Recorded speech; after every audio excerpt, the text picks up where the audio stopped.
Developing tonight, suspected terrorists arrested in South Florida. One of them busted while allegedly trying to travel overseas to join ISIS. Local 10 News reporter Victor Akindo live now at the Federal Detention Center in Miami with more tonight. Victor. Calvin, some of the details in this complaint are troubling. These men allegedly praised recent attacks like the Orlando nightclub massacre. Now they are in federal custody, charged with conspiring and attempting to support ISIS. And we spoke to one of their former neighbors who's shocked by the news. The FBI raiding the home of an alleged ISIS sympathizer.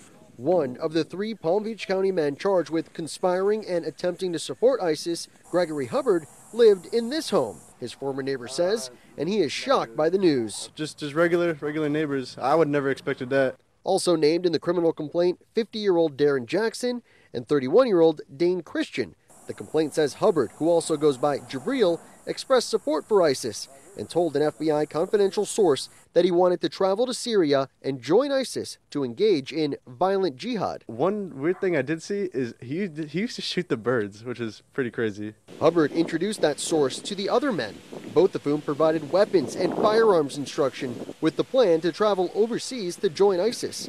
The FBI said Hubbard and Christian used the phrase soccer team as code when referring to ISIS and playing soccer when referring to joining ISIS. The men allegedly praised recent terror attacks and spoke of attacking so-called soft targets in the U.S. Hubbard was arrested Thursday at Miami International Airport prior to the first leg of his trip to Syria. Jackson was arrested after dropping Hubbard off.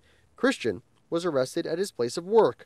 All of this surreal to Hubbard's neighbor. I mean, that's just wild, you know, it's crazy to think about, you know.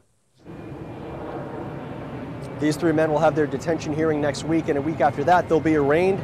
They're all looking at a maximum of 20 years behind bars. In downtown Miami, I'm Victor Okendo, Local 10 News.